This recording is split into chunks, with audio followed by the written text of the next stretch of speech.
মেয়ে হইলে গলায় টিপে মারত, গলায় ছুরি দিয়ে কাটত, না হয় জীবিত অবস্থায় মাটির নিচে দাফন করে দিত। যার মধ্য থেকে দাহিয়া কালবির জীবনীতে পাওয়া যায়, দাহিয়া কালবি 70 থেকে 72টা কন্যা শিশু বাচ্চাকে জীবিত অবস্থায় মাটির নিচে দাফন করে দিয়েছে। জল্লাদের ভূমিকা নিয়েছে। এলাকার লোকজন আসতেন মেয়ে হইলেই দাহিয়া কালবির কাছে, দাহিয়া কালবি মেয়েটাকে দাফন করে দাও। শিশু বাচ্চাটাকে, মেয়েটাকে মাটির নিচে দাফন করে দিত। আর মেয়ে হইলেই এলাকা কলঙ্ক মনে করত, দুর্বল মনে করত, বংশের কলঙ্ক মনে করত, লজ্জা মনে করত। মেয়ের বাবারা মেয়েদেরকে মাটির নিচে দাফন করে দিত। বলুন, এই আইন যদি এখনো থাকতো তাহলে কি একটা মেয়ে আমরা কি পাইতাম? মা বোনেরা, একটা মেয়েও দুনিয়ায় থাকতে পারতো না। কিন্তু আল্লাহর মনোনীত ধর্ম ইসলাম, ইসলাম অর্থ শান্তি। ওই শান্তি ধর্মের থেকে যিনি মনোনয়ন পেয়ে দুনিয়ার জমিনে আসছেন, যার নাম রহমত, যিনি ছিলেন বরকত, নবী মুহাম্মদুর রাসূলুল্লাহ সাল্লাল্লাহু আলাইহি সাল্লাম দুনিয়ার জমিনে আগমন করে এই আইন বন্ধ করে দিয়েছে, ঘোষণা দিয়েছে, না না, মেয়ে হইলে আর দাফন করা যাবে না।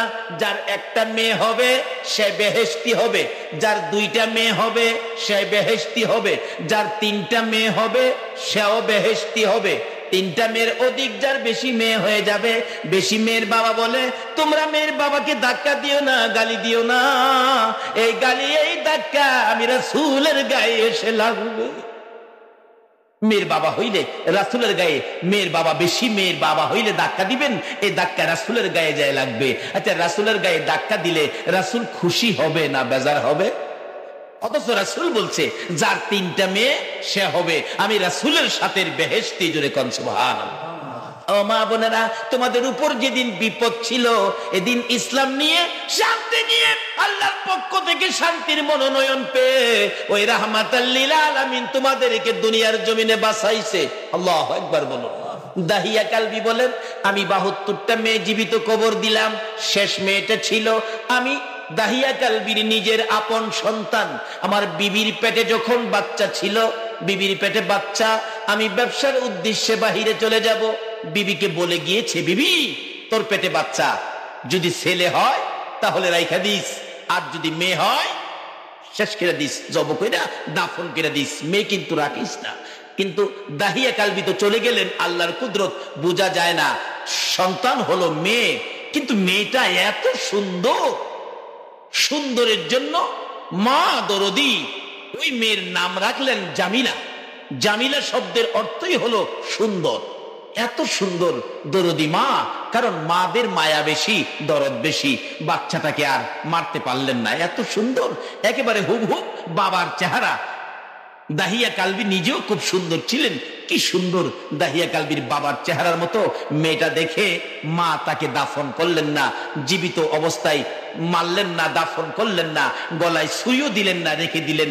ওই মেয়েটাকে আস্তে আস্তে বড় হইতে থাকলো। তার বাবা কয়েক বছর পর যখন দাহিয়া কালবি বাড়িতে আসলেন, বাড়িতে আসার পর ওই মেয়ের মা বলতেছেন, দাহিয়া কালবির বিবি বলতেছেন, ও জামিলা, যিনি আসতেছেন ইনি তোমার বাবা। মেয়েরা সাধারণত বাবারে মায়া বেশি করে না কম করে বলুন? একটু বেশি করে। দৌড়ায় গেছে, বাবা, বাবা গো, তুমি এতদিন কই ছিলা বাবা? আমি তোমাকে দেখি নাই, তোমাকে দেখার জন্য আমার কত আশা, কত ইচ্ছা।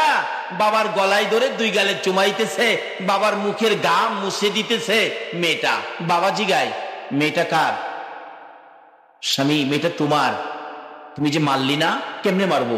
মেয়েটা কত সুন্দর, তোমার চেহারা, কাজে আমার মায়া হলো, আমি মারলাম না। দাহিয়া কালবি বলেন, মারছো না, আমারে কলঙ্কিনী বানাইতা? ঠিক আছে, জামিলার মা, তোমার জামিলাকে ভালো করে গোসল দিয়ে কাপড় পরাইয়া দাও, আমি তোমার জামিলাকে নিয়ে বেড়াইতে যাব। দাহিয়া কালবি বললেন। মা খুশি হয়ে গেলেন। মেয়েটা বাবা বাবা বলে ডাকার কারণে বুঝি আমার মেয়ের প্রতি মেয়ের বাবার মায়া হয়ে গেছে। ও মা বোনেরা, তোমাদের কত বিপদ ছিল, এই নবী দুনিয়ায় আগমন করার পর, ইসলাম পৃথিবীতে আসার পর তোমাদের জন্য শান্তির ফায়সালা হয়ে গেছে। দাহিয়া কালবি বলতেছেন, গোসল করাইয়া কাপড় পরাইয়া সাজাইয়া দাও, আমি আমার ওই মেয়েকে নিয়ে বেড়াইতে যাইব।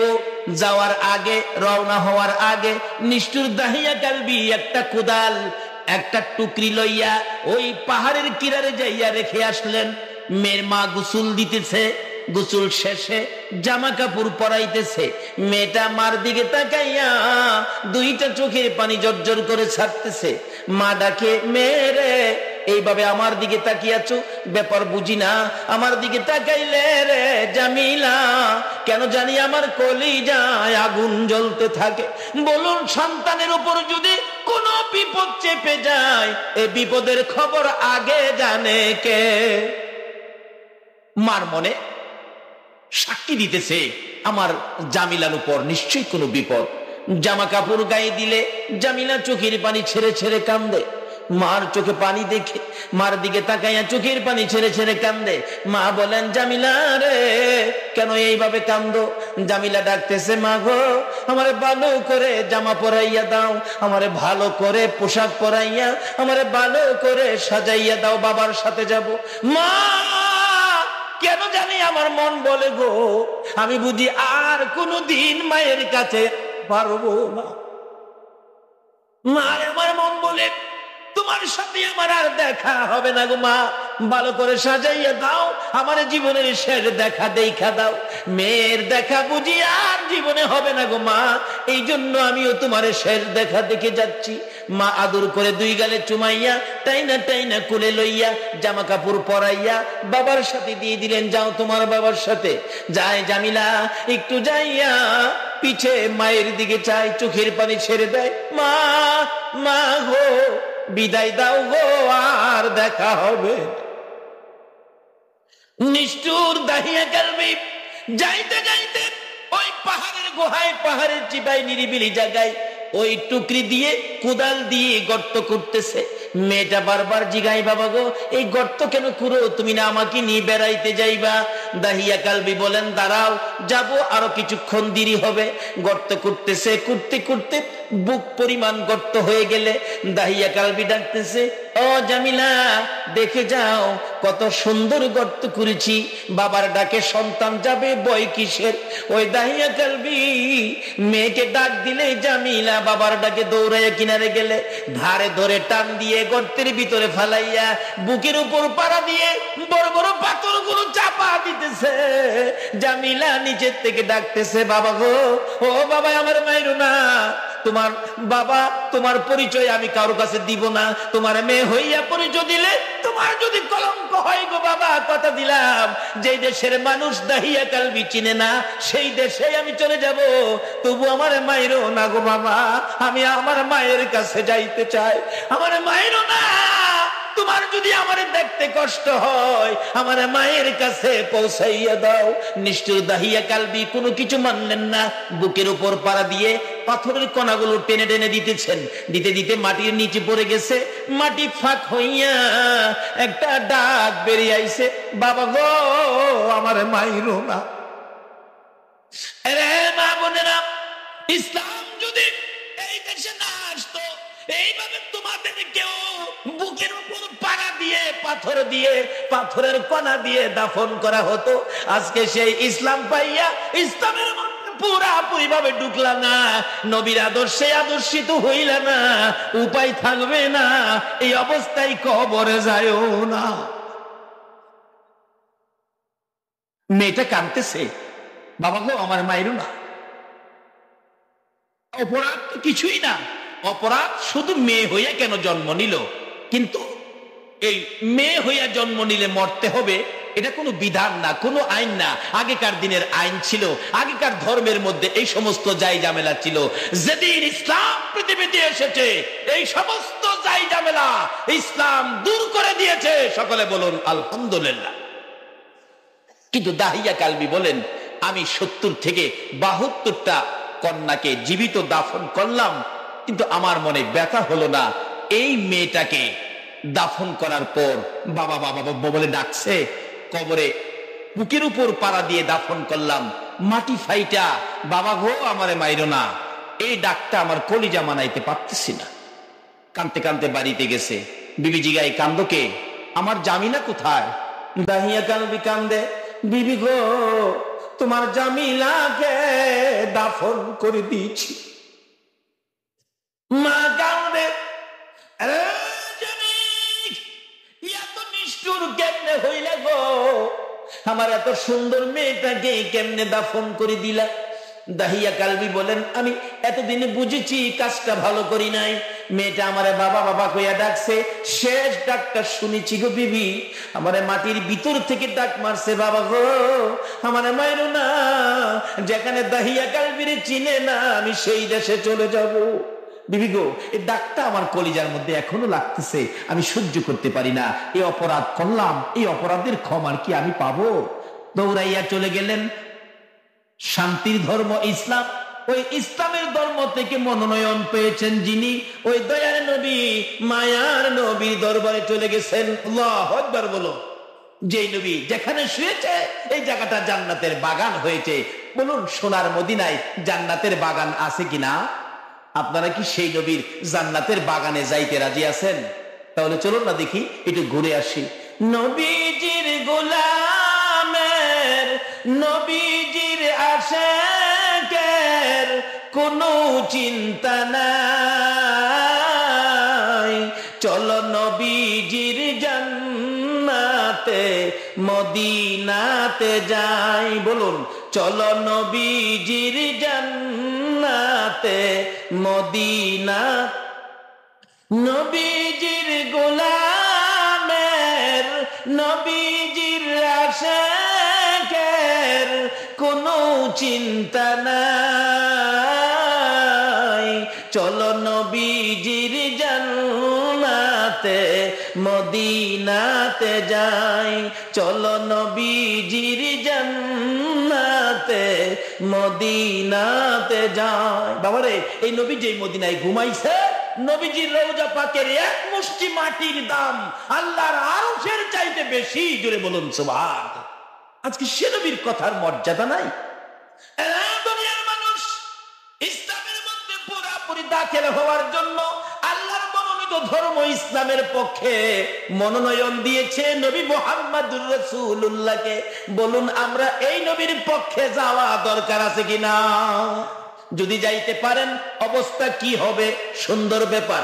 দাহিয়া কালবি এবার বুঝে ফেলেছে, অন্যায় করেছি, অপরাধ করেছি, বিপদ আমার উপর আসবে, আমি কাজটা ভালো করি নাই, আমি অন্যায়কারী অপরাধী হয়ে গেছি।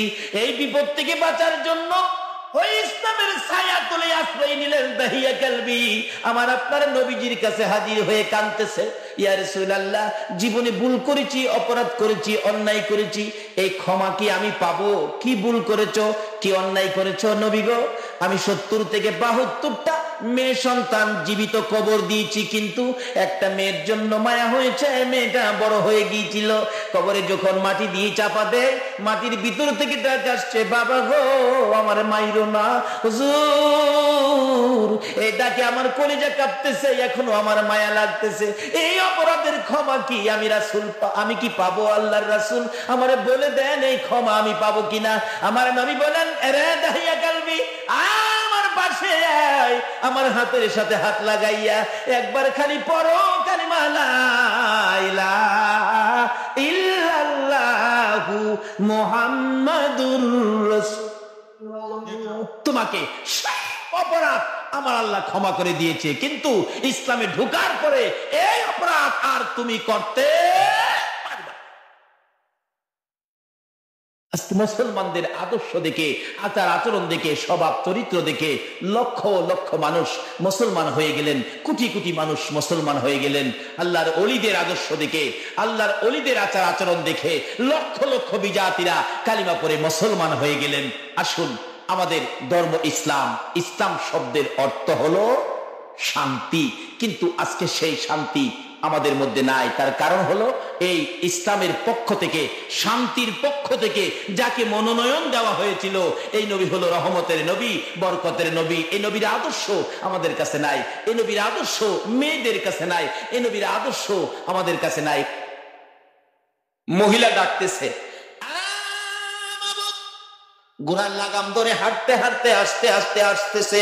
ফাতেমা ঘরের সামনে দাঁড়াইয়া দেখে স্বামী আসতেছে, সঙ্গে সঙ্গে চুলার মধ্যে গরম পানি বসাইছে। নবীর মেয়ে হইয়া কি শিক্ষা দেয় গো ও আনোয়ারার মহিলারা, শুনো। ফাতেমা গরম পানি বসাইয়া অপেক্ষায়, স্বামী কোন সময় ভিতরে ঢুকবে। ভিতরে ঢুকলে দৌড়ে যাইয়া ঘোড়ার রশি হাত থেকে নিলেন, ঘোড়াটারে বাঁধলেন, হাত থেকে যুদ্ধের তরবারিটা নিলেন, ঘরের মধ্যে রাখলেন, যুদ্ধের পোশাকটা নিজের হাতে খুললেন, স্বামীরে টাইনা টাইনা ঘরের সামনে পাথরের মধ্যে দাঁড় করাইয়া গরম পানি দিয়া পাও ধুয়াইলেন, হাত ধুয়াইলেন, মুখ ধুয়াইলেন, আঁচল দিয়ে সবগুলি মুছে এমনি যায় স্বামীর পায়ে পড়ে গেছে। জোরে জোরে কন্যা সুবহানাল্লাহ। ফাতেমা গো স্বামীর পায়ে পড়ে চোখের পানি ছেড়ে ছেড়ে কান্দে আর ডাকে, স্বামী নতুন জামা চাইয়া তোমার মনে দুঃখ দিয়েছি, ওদিন থেকে আমার বাবা আমাকে দেখতে আসে না গো স্বামী। পায়ে ধরি, বলো খুশি হইছনি? যতক্ষণ পর্যন্ত খুশি না হইবা দুনিয়া কিয়ামত হবে, আমি ফাতেমা আলীর পাও ছাড়বো না। হাসান হুসাইন দুই পাশে দাঁড়ানো, হযরতে আলী মুস্কি মুস্কি হাসে। ফাতেমা ছেড়ে দাও, আমি তো খুশি, আমি তো তোমার প্রতি কোনো রাগ না, আমি তো নিজের প্রতি রাগ। কেন একটা জামা কিনে দিতে পারি না, এত গরিবী অবস্থায় পারতেছি না, বিদায় নিজেকে নিজে ধিক্কার দেয়। তোমার প্রতি আমার কোনো রাগ নাই গো ফাতেমা, আমি খুশি হয়ে গেছি। এই ফাঁকে দিয়া দৌড়াইয়া হাসাইন আর হুসাইন আমার নবীর সামনে হাজির ডাকতেছে, না না না না গো, আজকে আপনার বাড়ি যাইবানি গো নানা। আমার আলী খুশি হয়েছে নি।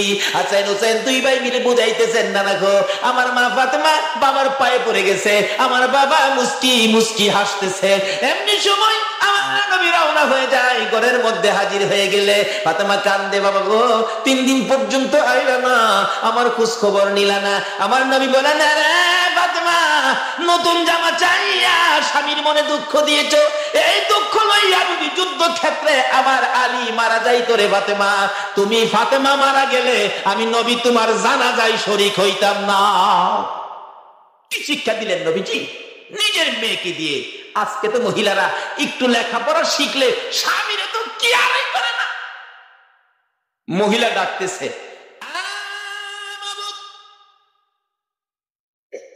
ভাবে বোঝা যায় আমার ইজ্জতের উপর আঘাত করবে, তুমি না ডাক দিলে শোনো। আল্লাহু আকবার কন্যা। মহিলা, আরে ডাকতে পারলে মহিলা ডাকো তো শুনে। মাবুদ রে, বিপদ দেখা যায় একটার পর আর একটা বিপদ। আমি তোমার দরবারে হাত বাড়াইলাম, তুমি যখন নিকটে আছো আমার ইজ্জতের গাঠুরি তোমার কুদরতি হাতে দিলাম, আমার ইজ্জত গাঠুরি বানায়া তোমার কুদরতি হাতে দিলাম। কিন্তু যুবকটা আসতেই আছে, আমেনা আবার ডাক দিলেন, প্রভু গো আমার ইজ্জতের হেফাজত কি তুমি করবা না? তুমি যদি আমার নিকটে থাকো আমার ইজ্জতের হেফাজত করো। তারপরেও যুবকটা কাছে আইসা গেছে, এবার আর ডাকে না। 2 বার ডাকলাম, তুমি যখন আমার ডাক শোনো না আর আমি তোমারে ডাকবো না। আল্লাহ কয়, না রে ও বান্দি, আমি তো তোর ডাক শুনছি। বলুন আল্লাহ ডাক শুনছে কিনা? কথা মতো ডাকছে আর ডাকও শুনছে। কাছাকাছি আইসা ইতিহাস লেখে, মহিলার জীবনী লেখে, নিষ্ঠুর যুবক ওই মায়ের কুল থেকে বাচ্চাটাকে টানতেছে আগে সরানোর জন্য। মা বাচ্চা ছাড়তে রাজি না, বাচ্চা মায়ের গলায় ধরে রাখছে, গলা ছাড়তে রাজি না।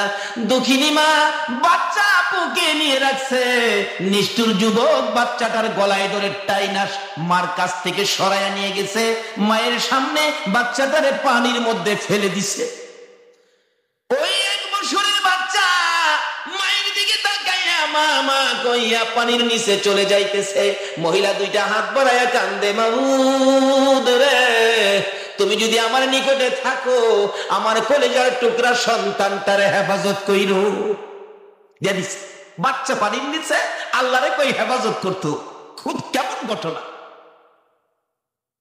তারপরে নিষ্ঠুর যুবক বাচ্চাটারে পানি ফেলে দিয়ে মহিলাটার গায়ে হাত দিতে চাইলে হাত দেওয়ার আগে আগে পিছনে একটা কুমির হাজির হয়ে গেছে। সুবহানাল্লাহ। মহিলাটা দেখতেছে কুমির এসে যুবকটাকে টাইনা ধরলো, পিছনে নিয়ে টুকরা টুকরা করে ছেড়ে ফেলেছে, কিন্তু মহিলাটারে কিছু করে নাই। এবার মহিলা ভেবেছে নিশ্চয়ই আমার ডাক আমার আল্লাহ কবুল করেছে। আমার আল্লাহ বলেন, দুনিয়ার মানুষ, মেয়ে হও আর পুরুষই হও, তোমরা যদি আমার ডাকার মতো ডাকতে পারো, কথা দিলাম সকলের ডাক আমি আল্লাহ শুনি। জোরে জোরে কোন সুবহান। ডাকতেছে, প্রভু গো আমার বিপদ বুঝে উদ্ধার করে দিবা। একটু পরে বেহুশ হয়ে গেছে, সন্তানের কথা মনে হয়ে গেছে। অ্যাক্সিডেন্টের খবর শুনে উদ্ধারকারী দল জাহাজ নিয়ে নাইমা গেছে। মানুষ অ্যাক্সিডেন্টে পড়ছে, বেঁচে আছে কিনা উদ্ধার করতে গেলে ইতিহাস বলেন দূরবীন দিয়ে দেখতেছে কোন মানুষ নদীর মধ্যে জীবিত আছে কিনা, তাইলে আমরা উদ্ধার করব। ইতিহাস বলেন দূরবীন দিয়ে দেখে বহু দূর 1 বছরের একটা বাচ্চা মাছের পিঠের উপর ঘুমাইতেছে। আল্লাহু আকবার, তাকবীর, আল্লাহু আকবার, ইয়া রাসূলুল্লাহ, ইয়া গাউসুল আজম। 1 বছরের একটা বাচ্চা দেখা যায় মাছের পিঠের উপর ঘুমাইতেছে। আচ্ছা, এটা কি আশ্চর্যের কথা না? সমুদ্রের মধ্যে মাছে মানুষ পাইলে পিঠে লয় না পেডে নেয়? কয় না দি বাঙালি? সমুদ্রে বড় বড় মাছগুলি মানুষ পাইলে পিঠে নেয় না পেডে ঢুকায়? কিন্তু পিঠের উপর মাছ মানুষ রাখছে বাচ্চাটাকে, ব্যাপারটা কি? আমার আল্লাহ বলেন, আমি না কথা দিছি ডাকলে আমি নিকটে দাবি দাওয়া করলে পরিশোধ করি, কিন্তু এখন তো আমরা ডাকতেই জানি না, বিধায় কোনো দাবি আমরা উদ্ধার করতে পারি না। উদ্ধারকারী দল বলেন, আমরা জাহাজ চালায় যায় দেখি বাচ্চাটা এখনো মাছের পিঠের উপর ঘুমাইতেছে। নিচে নামলেন, নাইমা বাচ্চাটার গায়ে হাত দিলেন, বাচ্চা ঘুমাইতেছে, এখনো ঘুমে। আল্লাহ কই ঘুমা। জাহাজের উপর তুলছে, ঘুমাইতেছে। আবার দেখতেছে আরো কোনো মানুষ জীবিত পাওয়া যায় কিনা। দূরে দেখা যায় কাঠের উপর ভর করে একটা মহিলা ভাসতেছে, জীবিত মনে হয়। জাহাজ চালায় গেলেন, যায় দেখে মহিলাটা জীবিত। বলতেছেন, তোমার নাম কি, ঠিকানা কোথায়, কি অবস্থা আছো, তোমার পরিচয় দাও। মহিলা একটা চিৎকার মারে, ও উদ্ধারকারী দলেরা, আমার কোনো পরিচয় তোমরা জানতে চাও না, আগে বলো আমার কলিজার টুকরা সন্তানটা কই, আমার 1 বছরের বাচ্চাটা কই। যদি বাচ্চার খবর না দিতে পারো, আমি এই নদীর থেকে উঠবো না, আমি মাও জীবন দিয়ে দিব। মা সন্তানের জন্য এমন একটা মায়া আছে কিনা, কি বলেন? উদ্ধারকারী দল একজন বলে, একটা বাচ্চা তো পাওয়া গেছে, তুমি উঠো, একটা বাচ্চা আছে। কোথায়? আমাদের জাহাজে। জাহাজে মহিলাকে উঠাইলেন। কোথায় বাচ্চা? ওই জাহাজের কিনারে ঘুমিয়ে আছে। মা পাগলের বেশে দৌড়ায় যাইতেছে, কাছাকাছি যাওয়ার পরে বাচ্চাটা তো ঘুমায় রইছে। মা দূর থেকে চিৎকার মেরে ডাক মারছে, বাবা গো, আমার আল্লাহ কই পাগলামি করিস না, আমি যে আল্লাহ, ওই যে দাবি করছস, আমি যে দাবি পুরা করব, কথা দিছি, দেখ আমি কেমন আল্লাহ। পানির নিচ থেকে বাচ্চা মাছের পেটে রাইখা, এমন বিপদের মধ্যে জীবিত রাইখা, মায়ের কুলে মায়ের বাচ্চা পৌঁছাইয়া দিতে পারি। জোরে জোরে কোন সুবহান। আল্লাহু আকবার, ইয়া রাসূলুল্লাহ, ইয়া গাউসুল আজম, জিন্দাবাদ। বলুন, সে আল্লাহ এখনো আছে কিনা?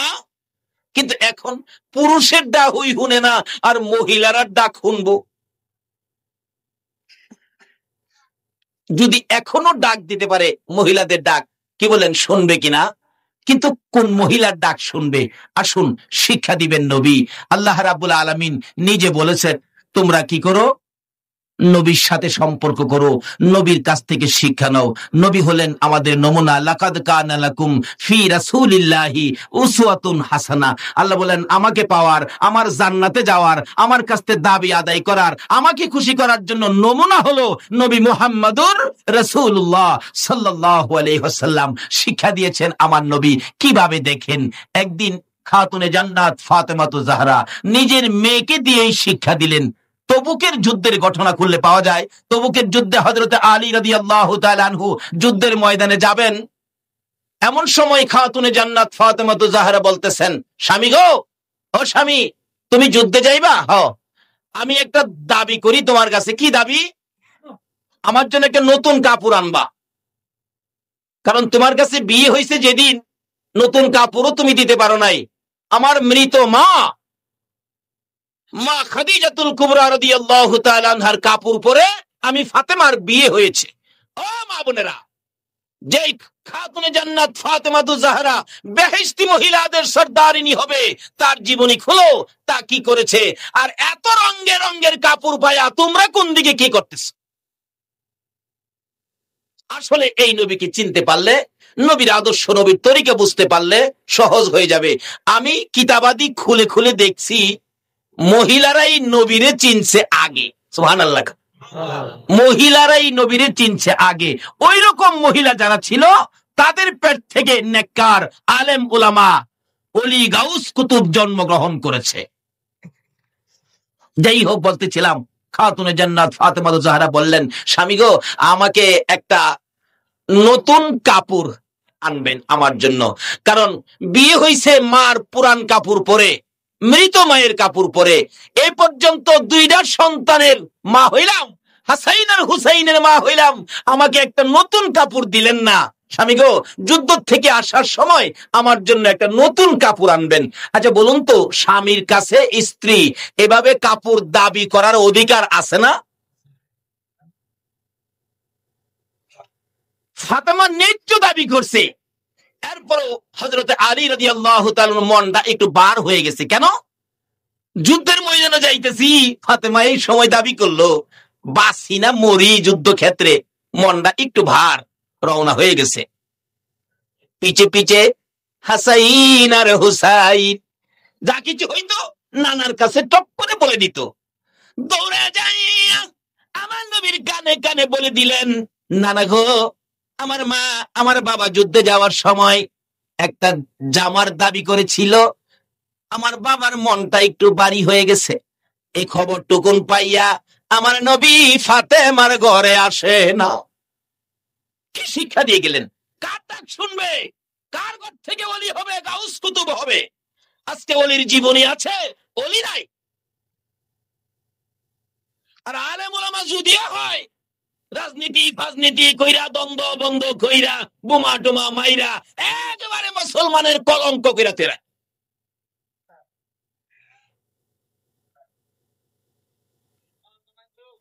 একদিন পার হয়ে যায়, আমার নবী ফাতেমার ঘরে আসে না।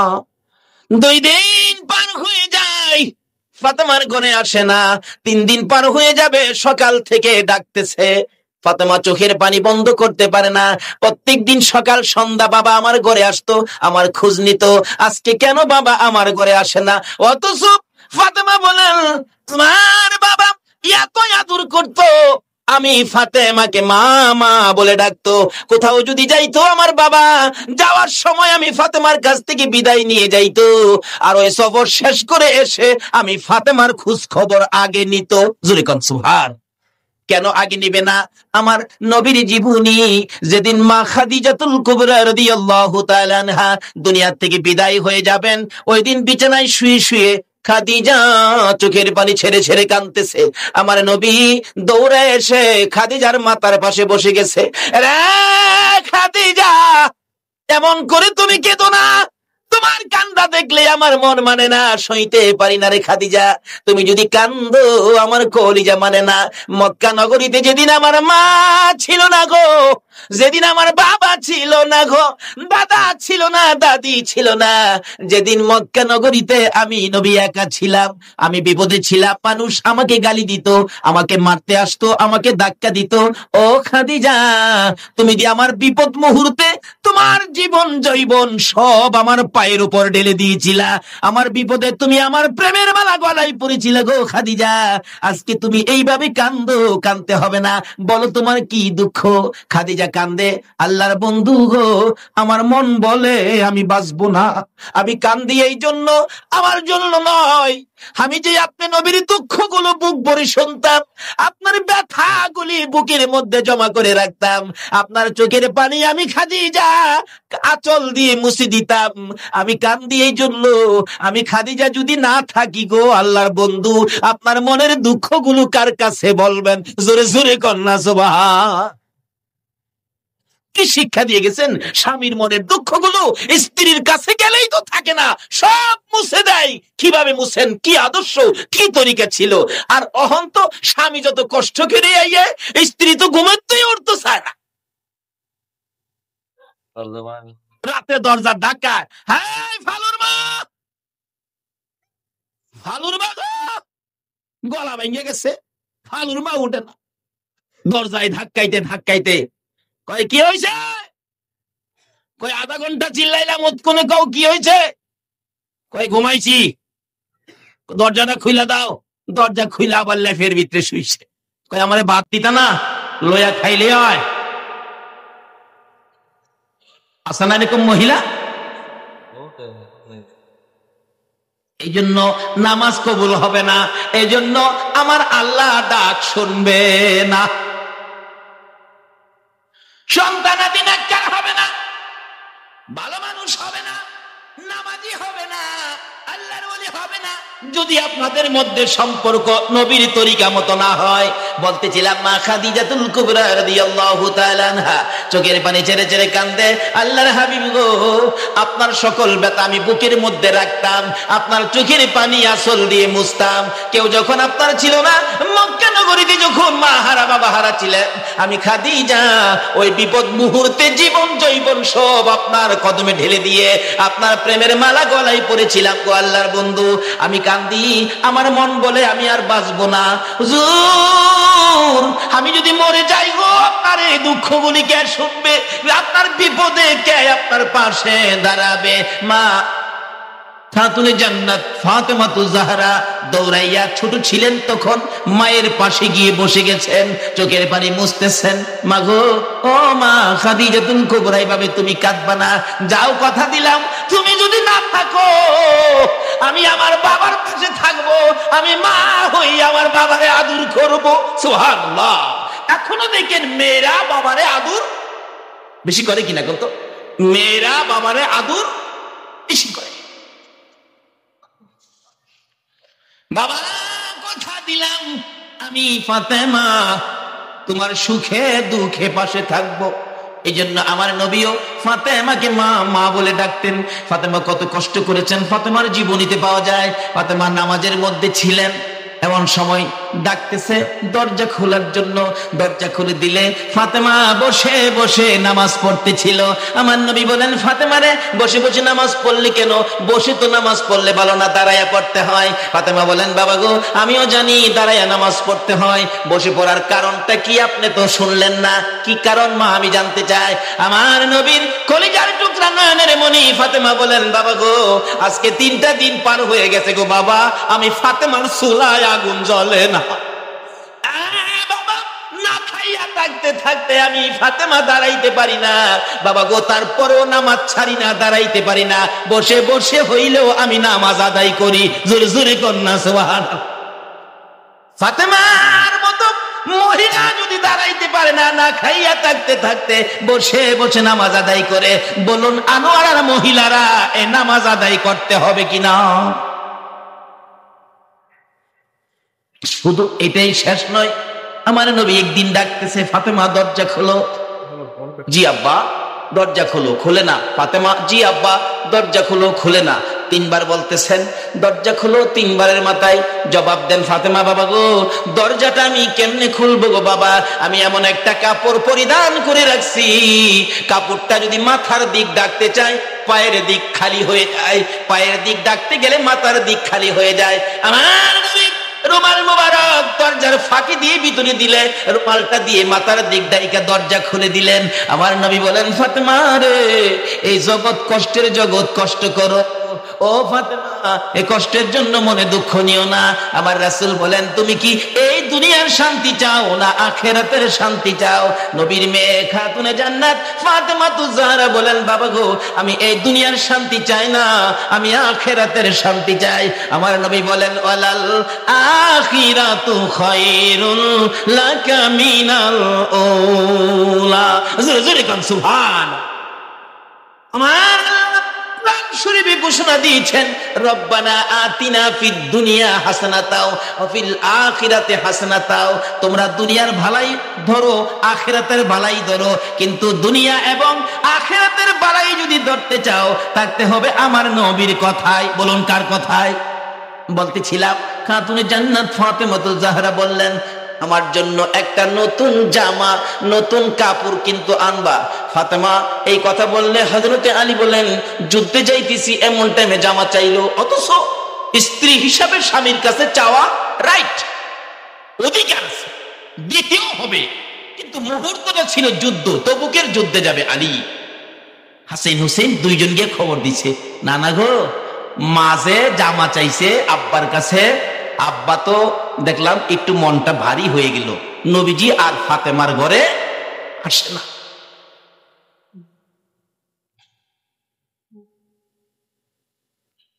একদিন, দুই দিন, তিন দিন নবীজি আসে না। ফাতেমা দিন রাত কান্দে, বাবা কেন আসে না?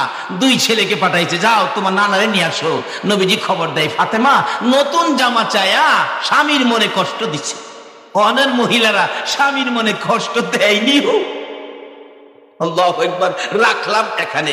খাতুনে জান্নাত ফাতেমাতুজ জাহরা একদিন বলছিলেন, বাবা গো, নবীজিরে বল, বাবা গো আমি তো নবীর মেয়ে, হ্যাঁ আমি তো হাসাইন আর হুসাইনের মা, হ্যাঁ আমি তো হযরতে আলীর বিবি, হ্যাঁ আমি নাকি বেহেশতি মহিলাদের সর্দারিনী, হ্যাঁ বাবা আচ্ছা আমি তো বেহেশতে গেলে আমার পাশের বেহেশতিটা, আমার পড়োশী বেহেশতিটা কে হবে, কোন মহিলাটা হবে বাবা আমাকে একটু বলবেন? আমার নবীজি বলেন, ফাতেমা রে তোমার পাশের বেহেশতি মহিলা হবে একজন কাঠুরিয়ার বিবি, গরিবের বউ। ফাতেমাকে, বাবা কাঠুরিয়ার বিবি এই মহিলাটা কোথায়, আমি কি দেখতে পারবো? নবীজি ঠিকানা বলে দিলেন, ওই মহিলাটার বাড়ি এদিকে, এইভাবে তুমি গিয়া দেখা করতে পারো। সকালবেলা খাতুনে জান্নাত ফাতেমাতুজ জাহরা দৌড়ায় গেছেন সকালবেলা মহিলাটাকে দেখতে। বাড়ির সামনে আওয়াজ দিলেন, মহিলা বললেন, কে? আমি ফাতেমা, হাসাইনের হুসাইনের মা, আলীর বিবি, নবীর কলিজার টুকরা, নয়নের মণি, আমি ফাতেমা। মহিলাটা ভিতর থেকে বলতেছেন, ফাতেমা গো বোন, আপনি আসছিলেন কষ্ট করে, কিন্তু আপনার সাথে যে আমি দেখা করব, আমি তো আমার স্বামীর কাছ থেকে অনুমতি রাখি নাই। নবীর মেয়ের সাথে দেখা করব, স্বামীর অনুমতি চাই। আচ্ছা অনুমতি ছাড়া যদি দেখা করে স্বামী কি রাগ হইব? আরো খুশি হইব। কিন্তু কই বোন আপনার সাথে দেখা করব, আমি অনুমতি রাখি নাই, আপনি কালকে আইসেন, আমি আমার স্বামীর কাছ থেকে অনুমতি রাখবো। ডাকতেছে, আচ্ছা ঠিক আছে। পরের দিন সকালে রওনা হয়েছে। হুসাইন কয়, আম্মু কালকা সকালে কই গেছিলা? গেছিলাম তো এক মহিলার বাড়ি, তো আজকে আমারে নিয়ে যাইবা। বাড়িতে আওয়াজ দিছে, কে? আমি ফাতেমা। হুসাইন জিগায়, আম্মু কালকে তুমি এখানে আইছিলা? মহিলা কয়, বোন আপনার সাথে কে? আমার ছোট ছেলে হুসাইন, আরে জান্নাতি যুবকদের সর্দার হবে হাসাইন আর হুসাইন সাথে, হুসাইন সাথে ছিলেন। এবার মহিলা কয়, ফাতেমা গো আমি তো ফাতেমার সাথে সাক্ষাৎ করব, স্বামীর কাছে অনুমতি রাখছি, হুসাইনের লগে দেখা করব, এই অনুমতি তো আমি স্বামীর কাছে রাখছি না, আমি কালকা অনুমতি রাখবো, আপনি কালকে আইসেন। পরের দিন যাইতেছে, 3 দিনের দিন। হাসাইন কয়, আম্মু হুসাইন লইয়া কালকা কই গেছিলা? ছোট ছেলেরা এরকম কয় না, বাবারে গেছিলাম তো এক মহিলার বাড়িতে, আজকে কিন্তু আমারে থুইয়া যাইতে পারবা না। পরে 3য় দিন ডাকতেছে, কে? আমি ফাতেমা। হাসাইন কয়, আম্মু হুসাইন লইয়া এখানে আইছিলাম। মহিলা কই, বোন সাথে কে? আমার বড় ছেলে হুসাইন। বোন আমারে মাফ করবেন, আমি তো হুসাইনের সাথে দেখা করার অনুমতি রাখছি, হাসাইন বড় ছেলে আপনার, হাসাইনের সাথে দেখার অনুমতি রাখছি না, কালকে আইসেন। ফাতেমা ডাকতেছে, আর তোমার এখানে আসতে হবে না, আমি বাবারে জিগাইছিলাম আমার পাশের বেহেশতি কে হবে? বোন গো তুমিই হবে আমার ফাতেমার পাশের বেহেশতি। জোরে জোরে কোন সুবহানাল্লাহ। এটা স্বামীর কথা মাইন্না হইল না না মাইন্না হইল? স্বামীর কথা মানার নির্দেশ নবীজি দিয়েছেন। কিভাবে দিয়েছেন এই আলোচনাটার মধ্যে ছিলাম। আসুন সামনে বাড়ি। বলতেছিলাম বাইগীত বলেন, মা গো তুমি আমার মা লাগো। বলুন কি লাগে? মা কইয়া যদি সন্তানেরা ডাক মারে রে, মহিলাদের কলিজা ঠান্ডা হইয়া যায়।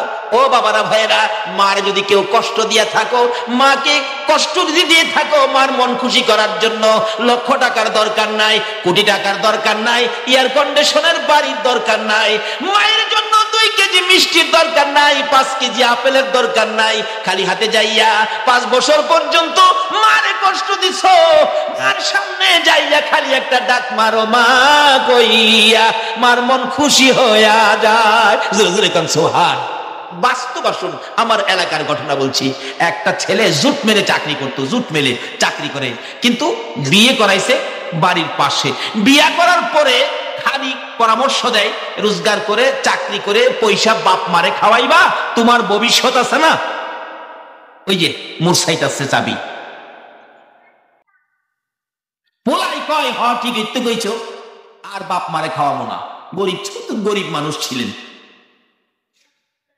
ডাকতেছে, মাস শেষ হয়েছে, মা ডাকে, কিরে বেতন পাইছস? কয় বেতন পাইলে কি করুন লাগবো? কয় টাকা পয়সার দরকার না। টাকা পয়সা খালি তোমারই দাঁড়াবো, আমার ভবিষ্যৎ নাই। মা কয় বাবা রে, বুঝছি তোমরা ভবিষ্যৎ। যেদিন 3 দিন 3 মাস শিশু সন্তান প্রস্রাব পায়খানা করে বিছনা লাফাট করে দিতা, আমি মেতরের মতো পরিষ্কার করতাম। আমি তো ভবিষ্যৎ খুঁজছি না রে, আজকে তুই ভবিষ্যৎ ওরা হয়ে গেলে। যাও বাবা যাও যাও, ওই বাঙ্গা করে থাক, ভবিষ্যৎ খুঁজে।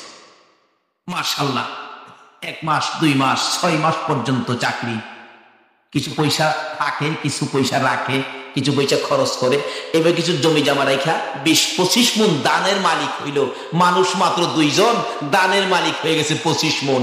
এখন 2 জনের আনন্দ কে দেখে? হঠাৎ তার বাবা মানুষের বাড়িতে কাজ করত, গরিব মানুষ, অসুস্থ হয়ে 8 দিন কাজে যেতে পারে নাই, ঘরে খাবার নাই, একবারে 8 দিন পর্যন্ত ঘরে খাবার নাই। ছোট্ট একটা ভাই ছিল, ভাইটা কান্দে, মা বড় ভাইয়ের ঘরে ধান আছে, একটু ধান নিয়ে শোনা, আমার বাবা রোজগার করলে ধান কিনা দিয়ে দিও, পেটের খিদা সহ্য হয় না। মা বলতেছেন, বাবারে কেমনে যাবো, হ্যাঁ তো 6 মাস যাবত আমার মা কইয়া ওই রাখে না, কেমনে যাবো তার কাছে, আমার তো লজ্জা করে রে বাবা। কি করবো, পেটে খিদা, মা সইতে পারতেছি না। মা দুঃখে বলতেছেন, আমার কলিজাটা খুইলা খায়, তবু এর কাছে যাবো না।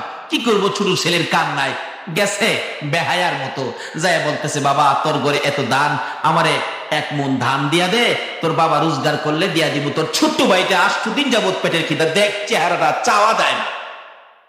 হ্যাঁ কয় বুঝ জানোই, মা দান চাইছে, আর বুঝবার বাহির হইছে। যায় বাড়ি অন্যের সাথে বুঝছে, মা দান চাইছে 1 মণ, দেওয়া যাইব? বাড়ি অন্য নিষেধ করে দাও, কষ্ট করে জোড়াইছি, এটা খায়া শেষ করতো, তোমারে দেওয়া যাবে না। হ্যাঁ এমনি গিয়া কইছি, কষ্ট করে জোড়াইছি, আমারে শেষ করতে খায়া দেওয়া যাবে না। মা কষ্ট পাইছি নি কোন, তো চোখের পানিগুলি মুছতেছে, ঘরের ভিতর ঢুকতেছে, তার বাবা অসুস্থ, বলতেছে, তুমি কান্দো কে, ব্যাপারটা কি? যে এই বড় ছেলের লেগে এত কষ্ট করছো, আজকে আমার 1 মণ দান দিল না। বাবাও শুয়া শুয়া কান্দে আর ডাকে, মাবুদ রে, মানুষের বাড়ি সারাদিন কাজ করছি, 10টা টাকা বেতন উঠাইছি, বাড়িতে যাব পেটের খিদায় 4 আনার বিস্কুট কিনছি, কিন্তু খাইতে চাইলে এই সন্তানের কথা যখন মনে হইতো, আমি খাইতে পারছি না।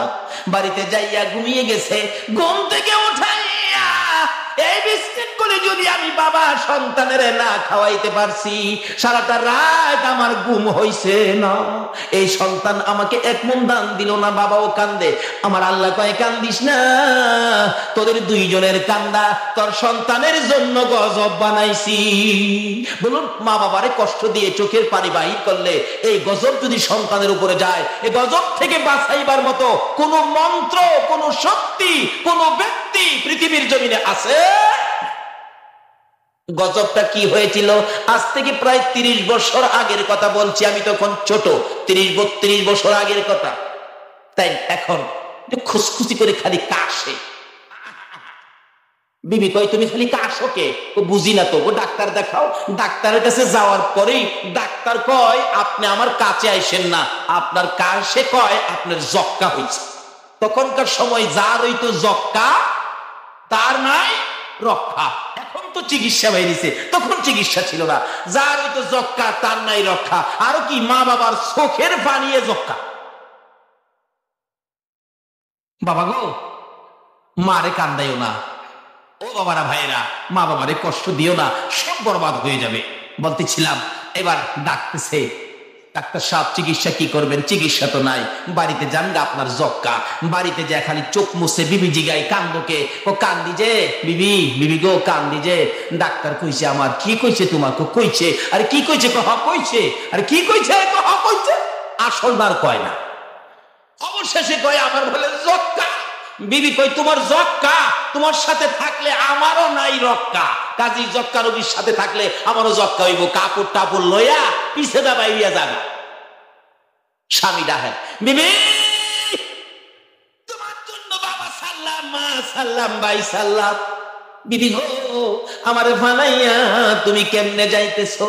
বিবি কই মরো মরো, তুমি ওই মরো, আমি মরবো না। রাত্রে কান্দে, ঘরের মধ্যে একা কেউ নাই, অসুস্থ মানুষ, মন দুর্বল, আরো যক্কার ওষুধ নাই, খালি কান্দে। 2 দিন কান্দে, মা ঘুমায় না, খালি মনে মনে ভাবে ছেলে যদি আমার একবার মা কইয়া ডাক দিত, আমি মা সন্তানের বিপদে পাশে যাইতাম। 2 দিন পার হইয়া 3 দিন রাত্রের বেলা মায়ের ঘরের দরজায় যাইয়া কান্দতেছে, ডাক দেওয়ার সাহস পাই না। অবশেষে কান্নার আওয়াজ যখন মায়ের কানে লাগছে, বাবার কানে লাগছে, দুজন একজন আরেকজনকে বলে আমার সন্তানের কান্নার আওয়াজ শোনা যায়। ও পোলার মা, দেখো না দরজা খুইলা কে কান্দে। চট করে ঘুম থেকে উঠে মা দরজাটা খুলে দেখে ছেলে কাঁদতেছে। বাবা কেন কান্দ? ছেলে ডাক মারছে, মা গো, ও মা আমার বাবা কই? আমার বাবারে সামনে আনো। মা তুমিও সামনে আসো। আমি অপরাধ করেছি, আমি অন্যায় করেছি, তোমাদের 2 জনের পায়ে ধরে ক্ষমা চাবো। বাবা সামনে আসলে একটা হাত বাড়ায় ডাক মারছে, বাবা, মা গো, 2 জনের পা বাড়ায় দাও, আমি তোমাদের পায়ে ধরে ক্ষমা চাবো। মা 2টা হাত বাড়াইছে, বাবাও 2টা হাত বাড়াইছে। বাবা গো, পায়ে ধরতে হবে না গো বাবা, তুমি যে আমরা রে মা বাবা কইয়া ডাক মারছো, আমাদের সকল ব্যথা দূর হয়ে গেছে। বলতেছিলাম, এই শিক্ষা আমাদের সামনে থাকতে হবে, যে শিক্ষা নবী দিয়েছেন খাতুনে জান্নাত ফাতেমাতুজ জাহরাকে দিয়ে। এবার ফাতেমা বলতেছেন, হাসাইন রে, হুসাইন রে, যায় বল আমার বাবা কেন আমার বাড়িতে আসে না? আমার নবী বলে দিলেন, হাসাইন হুসাইন তোমার মার কাছে বলে দাও, নতুন জামা চাইয়া আলীর মনে কষ্ট দিয়েছে। যতক্ষণ পর্যন্ত ফাতেমা আমার আলীর মন খুশি না করবে রে, ততক্ষণ পর্যন্ত আমি নবী ফাতেমার ঘরে যাব না। ফাতেমা, যতক্ষণ পর্যন্ত স্বামীর মন খুশি না করবা, ততক্ষণ পর্যন্ত আমি নবীর দেখা পাইবা না। মা বোনেরা গো, যদি কেউ স্বামীর কষ্ট দিয়ে থাকো, নবী যদি আপন মেয়েকে যদি এই কথা বলতে পারে নবীর দেখা পাইবা না, তোমরা যদি স্বামীর মনে কষ্ট দাও, নবীর দেখা তোমাদেরও হবে না। এবার যাইতেছে ফাতেমা, চোখে পানি ঝরতেছে। হাসান হুসাইন খবর দিলেন, মা গো, বাবার মন খুশি না করলে নানা আসবে না। ফাতেমা কান্দে। 3 দিন পার হয়ে যায়। বিকাল বেলা যুদ্ধ শেষ হয়ে গেল, বিজয়ী হয়ে গেল। হযরতে আলী রাদিয়াল্লাহু তাআলা আনহু বাড়ির দিকে আসতেছে। অন্যদিন কোন যুদ্ধ থেকে আসলে বীর বিক্রমের মতো দৌড়াইয়া বাড়ির ভিতরে ঢুইকা খুশি মনে ফাতেমার সামনে যায় দাঁড়ায়। ওই দিন আলী বহু দূর থেকে গোড়ার থেকে নাইমা গেছে, মনটা যেন ভারী ভারী, দৌড়া যায় না।